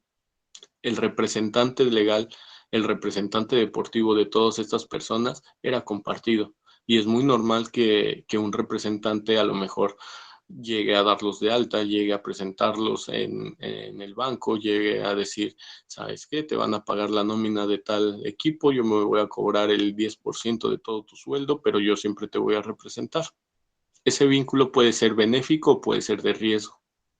En este caso, se identificó cuál era la relación y no fue necesario bloquear las cuentas de otros 30 futbolistas. Sin embargo, si ya pasó tiempo, Rafael Márquez logró desvirtuarse de este supuesto, declarando todas sus operaciones, teniendo un sano cumplimiento. Probablemente se asesoró de materia jurídica y materia contable para poder presentar todas las declaraciones que al Departamento del Tesoro de los Estados Unidos así lo requiriera, y se retiró. Julián Álvarez hizo lo mismo, pero aquí les comento el sentido, como puede ser positivo o puede ser negativo una relación. Por eso es necesario a veces tener un expediente completo y decir, tal vez fui el representante de esta persona cuando fue futbolista, yo tenía conocimientos de sus transacciones, yo cobraba el 10% de sus regalías, pero al día de hoy yo ya no tengo conocimiento de sus operaciones y probablemente yo ahora me dedico a representar a otras 10 personas. Elemento de riesgo, compartían todos el mismo domicilio y teléfono. Justificación, tenían el mismo representante. Aquí les voy a poner el ejemplo de una empresa, la cual por parte de la Unidad de Inteligencia Financiera nos aportan algunos datos, ¿no? Tenemos que son datos obtenidos ya por un informe de la Unidad de Inteligencia Financiera y nos dice cuál es el total de los gastos pagados y los gastos facturados por esta empresa. Nos dicen los totales de montos umbrales de alerta y cuántos meses hay de diferencia entre depósitos y retiros. ¿Ok? Maestro Jonathan, podemos pasar a la siguiente diapositiva. Esto es en cuanto al análisis financiero. Tenemos que el total en los balances de los últimos 5 años, normalmente cuando nosotros realizamos un análisis financiero, a veces tenemos que apegarnos a los años anteriores y obviamente no podemos tener el conocimiento de los futuros transaccionales, pero sí a una expectativa transaccional. Tenemos que en el año 2018 se generaron más de 62.517, los cuales representan más del 300% de las declaraciones anuales. ¿Qué quiere decir? Que probablemente hubo mayor flujo de capital que lo que declaró ante la unidad de inteligencia o Hacienda, y estos capitales fueron en aumento. ¿Generó una alerta? Sí. ¿Podemos pasar al siguiente? Bien, aquí nos dice que hay obligaciones fiscales las cuales no se cumplieron en función a lo revisado en su expectativa transaccional con lo que representaron sus cuentas, lo que fue de la revisión o auditoría. Nos detalla este informe de la unidad de inteligencia cuáles son las obligaciones fiscales las cuales se han incumplido. Entre ellas, pagos mensuales de ISR, algunos otros impuestos, retenciones de ingresos por arrendamiento, comisiones mensuales a personas por honorarios, etcétera. Aquí partimos de los datos, en el siguiente punto, de los datos de los cuales son conocimiento del cliente. ¿Cuáles son los domicilios que ha declarado ante la Secretaría de Hacienda? Nos dice que se encuentra en la calle Pedregal, en Molino del Rey, en la delegación Miguel Hidalgo. El inmueble ha sido localizado y no se tienen mayores datos. Se tiene un segundo domicilio en Lomas de Chapultepec, en la calle de Sierra Inclinada, y este es un domicilio fiscal. Cuando hablamos de un domicilio fiscal es que probablemente el mismo contador ha dado de alta a otras empresas ahí y no es un domicilio donde se ejecuten operaciones. Es un domicilio que solo ha sido declarado para términos jurídicos. Sin embargo, cuando tú vayas a buscarlos ahí, no vas a encontrar a nadie o vas a encontrar tal vez una oficina contable, una oficina virtual. Esto en temas de conocimiento del cliente nos genera aún más riesgo porque hay incertidumbre en cuál es la actividad económica del cliente. Bien, adicional a esto, en tema de cumplimiento, al constituir una empresa o una sociedad, existen voluntades y necesidades de actos mercantiles. Cuando esta sociedad sea con fines comercializables, con fines de generación de recursos, los sujetos obligados, tanto los accionistas como apoderados, tienen la obligación de proporcionar los datos y generar cada uno de ellos sus pagos de impuestos, sus declaraciones. ¿Podemos pasar a la siguiente, maestro? Ok, aquí brincamos a la parte de accionistas. ¿Quiénes son los accionistas? Los accionistas son aquellas personas que aportan el capital o que componen la sociedad para este negocio. Hablemos de que toda composición accionaria tiene un propósito comercial, el quien aporta el dinero. Si bien puedes aportar dinero a un negocio, no necesariamente tienes que estar inmerso en la operativa. Puede ser un socio capitalista nada más, un socio que aporta. Al aportar, no estás obligado a conocer las operaciones del cliente, de la empresa, pero sí estás obligado a hacer declaraciones porque lo más probable es que te genere un ingreso.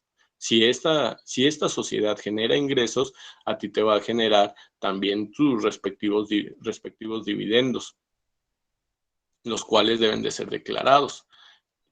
Un factor de riesgo pudiera ser que una misma persona se encuentre como accionista en diversas empresas, las cuales ya han sido sujetas a reportes de operaciones inusuales, y que cada vez que se realiza una composición accionaria, la constante sea ver a la misma persona que tiene un perfil discordante. Tal vez es una ama de casa que siempre aporta 50,000 pesos para la constitución de una empresa nueva, y esta empresa tiene características de empresa fachada, y lo volvemos a ver y lo volvemos a ver. Son características de riesgo que siempre se aprecian en las empresas fachadas. Adicional a esto, podemos apreciar que tenemos como analistas de operaciones con recursos de procedencia ilícita que observar quiénes son los operadores principales de las cuentas. Aquí vamos a ver quién dentro del acta constitutiva, quiénes son sus apoderados y quiénes tienen poder sobre ejercicio sobre estas mismas, a través de tal vez, les voy a decir muchas veces qué es lo que hace la empresa fachada. La empresa fachada solicita a los accionistas, 2 accionistas, porque es el mínimo requerido, a 2 personas, un apoderado. Acuden a constituirse, generan la empresa en papel, después van al banco, generan una cuenta bancaria, indican una actividad económica, se dan de alta en Hacienda, todo se ve bonito. Sin embargo, a la hora de generar operaciones, tenemos un tercero no identificado dentro de acta constitutiva a través de una asamblea, de los cuales dicen, pero quiero que mi operador de las cuentas sea esta persona. Al analizar esa persona vemos que él participa en otras empresas, firmante, apoderado o cotitular. Esas figuras son controladores de recursos, tienen la capacidad de operar las cuentas sin necesidad de la firma de los accionistas. Al ser operadores controladores de recursos, los cuales tienen características de riesgo, estamos hablando que tal vez esa empresa sí está bien constituida, pero tiene un personal de riesgo, los cuales van a tratar de controlar estos recursos. ¿De dónde vienen? No sabemos. ¿Qué van a hacer con ellos? Tampoco, pero ya tenemos un primer elemento de riesgo, los cuales debemos de evitar que ingresen, o tal vez en términos corporativos debemos de evitar realizar negocios con este tipo de personas, ya que nos pudiera resultar contraproducente o nos pudiera resultar en sanciones administrativas o jurídicas penales por realizar operaciones con gente que tal vez se dedique a una actividad o fines ilícitos. Pueden ser tal vez no narcotráfico, pero sí pueden ser sujetos emisores de facturas falsas o facturas sin sustento económico, probablemente que se encuentren en un supuesto de facturas inexistentes ante un procedimiento fiscal.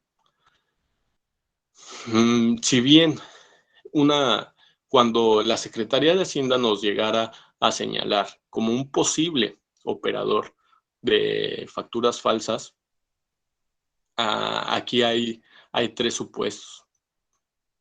Los que logran desvirtuar la acusación y continúan sus operaciones, e incluso el SAT les extiende una constancia y los extiende en la lista de él. Yo tenía la sospecha de que operaba con facturas falsas, sin embargo me demostró con todo su conocimiento del cliente, con todos sus datos transaccionales, con todas sus declaraciones, que no son falsas, que todas sus operaciones son derechas, que incluso él paga impuestos y yo caí en un error. Y es un reconocimiento el cual es bueno para las empresas. Es decir, yo ya fui auditado y estoy en un supuesto donde me logré desvirtuar las acusaciones de la Secretaría de Hacienda. Está el supuesto 2, que están en un proceso, es probablemente él opere con facturas falsas o sin un sustento, pero no tengo elementos que lo comprueben y él me tiene que otorgar todos los elementos para que se desvirtúen.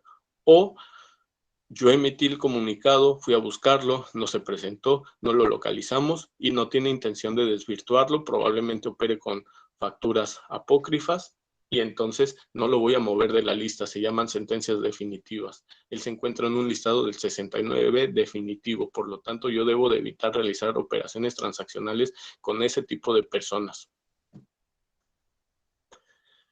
Hasta aquí, ¿alguna duda o algo que quisieran comentar?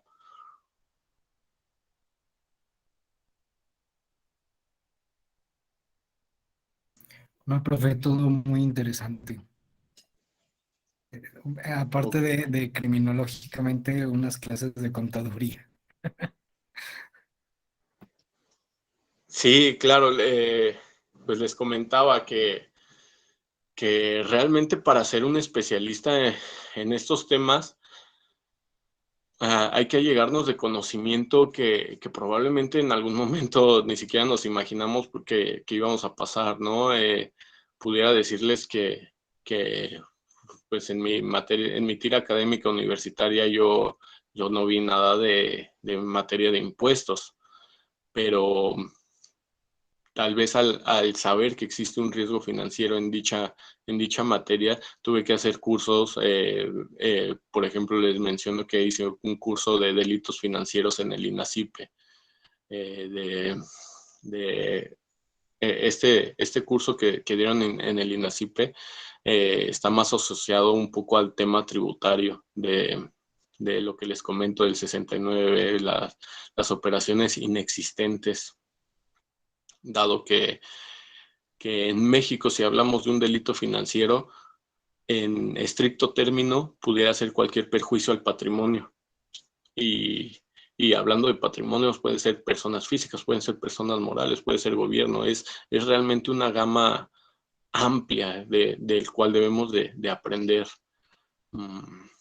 El perjuicio puede ser en virtud de cualquier persona, y el trasiego de capital, las operativas que analizamos son realmente amplias en todos los sentidos. Tal vez ya una vez operándolo los identificas un poco más rápido, tienes un poco mayor de conocimiento.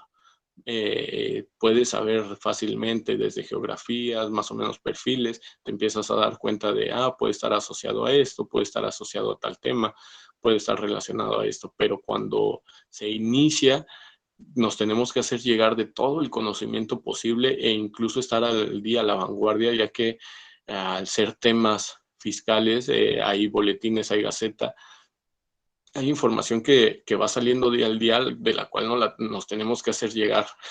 Por ejemplo, el tema de las constancias de situación fiscal. Pues sí, desde siempre se ha manejado, pero el modo de cómo se opera ha ido cambiando.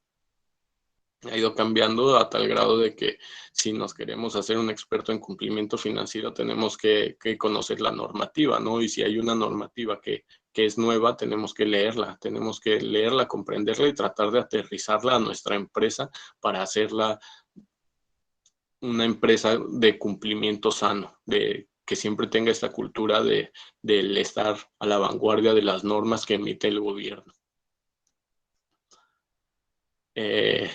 Les voy a poner un ejemplo rápido. A veces en los análisis logramos identificar empresas que pudieran operar bien, que pudieran identificarse bien, tal vez 4 o 5 empresas denominadas consorcios. Financieramente, un consorcio es un grupo de empresas. Dentro de estos consorcios logramos identificar que probablemente hay una que es la que tiene la carga fiscal. Tienen la carga fiscal de empleados, tienen la carga fiscal de impuestos, tienen la carga fiscal de emisión de facturas, de recepción. Esta es, digamos, la empresa que es controladora de los recursos, pero no es tan sana en materia de finanzas, no tiene una finanza sana, no tiene un cumplimiento correcto, no está pegado a las normativas. Entonces, hay un riesgo transaccional aquí. Hay un riesgo porque muchas veces estas empresas conscientemente dicen, desaparecemos esa empresa con accionistas prestanombres, por lo tanto, vamos a hacer que estas empresas sean las que tienen la carga fiscal y nosotros nos deslindamos de responsabilidades y la empresa que tiene los prestanombres sea la que pague todo. Llega a pasar mucho.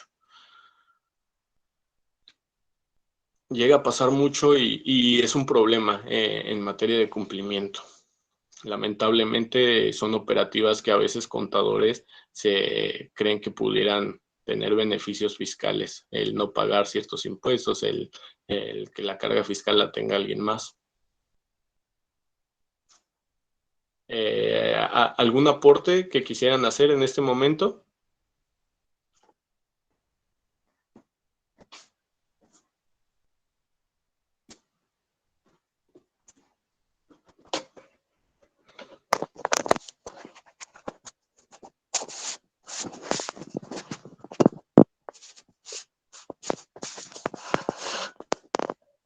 ¿No? ¿Todo bien?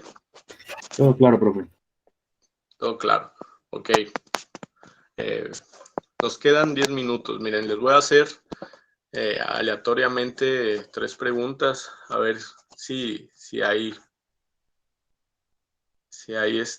alguna duda.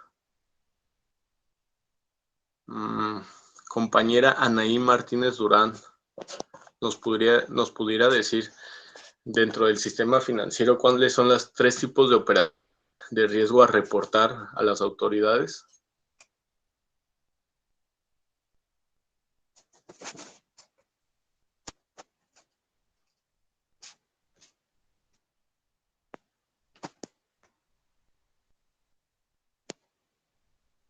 El compañero Uriel nos levanta la mano. Adelante, compañero. Sí, profe, buenas noches. Según yo, son operaciones inusuales, internas Correcto. preocupantes y las relevantes, creo. Es correcto. Nos comenta la compañera que si nos la puede mandar por mensaje. Sí, claro, acaba de hablar su compañero Uriel, pero básicamente son esas tres: operaciones inusuales, internas preocupantes y relevantes.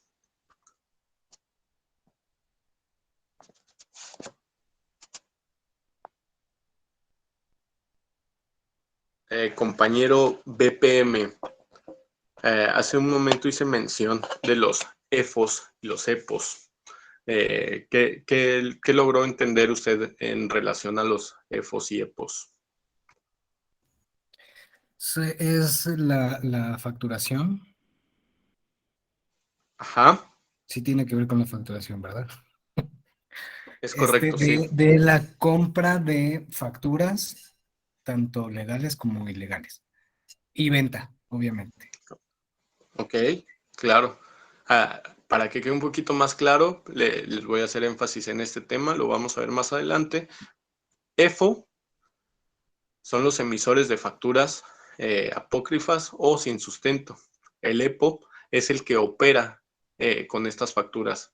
Recuerden que la factura es el respaldo legal comercial de un acto mercantil, es decir, probablemente tú me brindaste un servicio y me pagaste a mí, entonces a cambio yo te voy a extender una factura donde dice que tú fuiste el beneficiado de un servicio, de tal vez servicio profesional, tal vez asesoría o venta de algún producto. Entonces, recuerden que el que obtiene el servicio o producto debe respaldar con una factura. Es más o menos como cuando compramos un vehículo.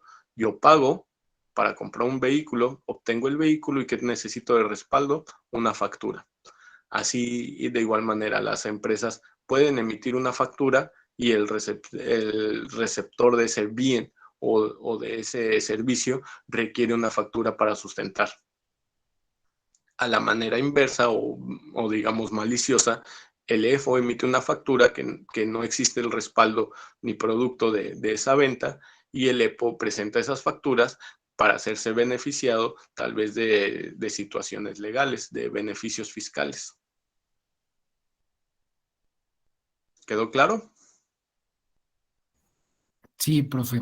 De hecho, ese término, Claro. bueno, sí lo llegué a conocer por un conocido que, pues, quién sabe qué habrá sido él, pero que hacía cosas así, lamentablemente. Sí, claro, fue una práctica muy común. Esto de la compra y operaciones con facturas apócrifas llegó a ser algo tan común en México que por eso pues la normativa cambió, dado que mucha gente decía, oye, no llego al tope transaccional de mi declaración, me hace falta tanto para que me devuelvan impuestos y sabes qué, ni siquiera presentaba y tal vez sí tenía pagos de gasolina, pero ¿qué podemos meter? ¿Sabes qué? Mi contador te puede hacer una factura por una asesoría del monto que te hace falta y págala al 7%, o no sé, el 10%. Normalmente pues, trabajaban diferentes porcentajes, pero pues este capital, si bien no proviene tal vez de una actividad ilícita, generaba recursos que eran en perjuicio del patrimonio de la nación, que es la recaudación fiscal. Recordemos que toda recaudación fiscal tiene un propósito organizacional en sentido positivo de la sociedad mexicana, ¿no? Es capital que se ocupa para programas sociales, que se ocupa para carreteras, para disminución de cargas de impuestos, que tal vez para pagos en X o Y programas relacionados a términos de gobierno. ¿Algo más? ¿Algo que nos quieran aportar? ¿Alguna duda?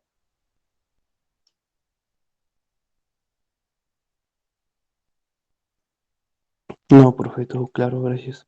Todo claro. Perfecto. Yo creo hasta aquí vamos a dejar la sesión. Sí, compañera Aurora, ¿hay alguna duda? Sí, yo tenía una duda respecto a la gestión de debida diligencia. Esa sí no me quedó un poquito claro. ¿Ok? Miren, las gestiones de debida No sé. diligencia, ¿algo específico o quiere que desarrolle el tema? Y usted me indica si es correcto o quiere que haga énfasis en otra cosa. No, algo específico. Ok, miren, las gestiones de debida diligencia son todos aquellos actos que me van a ayudar a tener un conocimiento más claro o confirmar o generar una incongruencia respecto a las declaraciones de mi cliente o contraparte con la cual pretendo realizar un negocio. Una de ellas puede ser la verificación domiciliaria. Poníamos el ejemplo del compañero que nos declaró la comercialización de vehículos. ¿Qué necesita tal vez una persona que comercializa vehículos, automóviles usados y tiene al menos 10 vehículos? Pues un espacio donde comercializar un lote de vehículos, ¿no? Los famosos, nos denominaban coyotes. Sin embargo, pues es una actividad económica lícita, la compra-venta de vehículos. De igual manera, pudiera ser que si usted declara una actividad en función a tal vez un call center, la visitaduría tanto de las autoridades como el saber que existe equipo de cómputo, telefonía dentro de ese domicilio declarado dentro de las operaciones, nos da congruencia de las transacciones que usted está efectuando. Nos ayuda a tener mayor conocimiento del cliente. Si no, por ahí nos levantan una mano, adelante.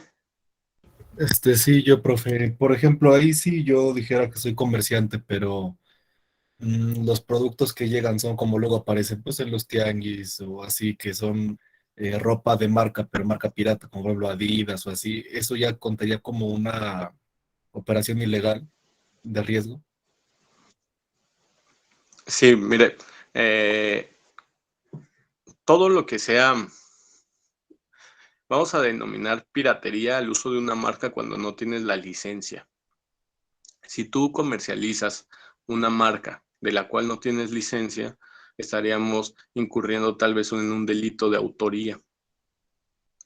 Probablemente con montos transaccionales bajos no hay persecución grave, pero cuando hay operativos en contra de mercados, en contra de tianguis, en contra de todos estos lugares, pues obviamente la retención de estos productos son por el uso de la marca, son porque tal vez estoy comercializando un pants con la leyenda Adidas, que no es propiedad de la marca. Estoy incurriendo en un delito, sí, específicamente. Tal vez no estás intentando generar grandes cantidades, ¿no? Estás intentando generar una actividad económica que tú dijeras es lícita, pero el desconocimiento de la ley no te exime de su cumplimiento. Si nosotros sabemos que es ilegal el uso de unas marcas porque la marca no nos autoriza, estaríamos incurriendo en un delito de piratería y por lo tanto la introducción de este capital al sistema financiero o bien la generación de recursos a través de se constituiría una operación con recurso de procedencia ilícita. Les repito, tal vez no en la misma cantidad, pero estrictamente a la tipología, a lo que nos dicta el Código Penal, sí estaría incurriendo en generaciones de capital ilícito. Ok, gracias. De nada. ¿Alguna otra duda?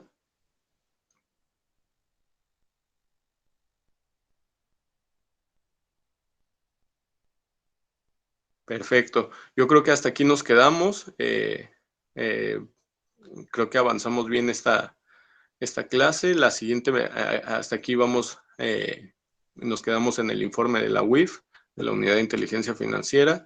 Vamos a seguir avanzando con estos temas relacionados al cumplimiento y posteriormente responsabilidades penales. Pero vamos bien.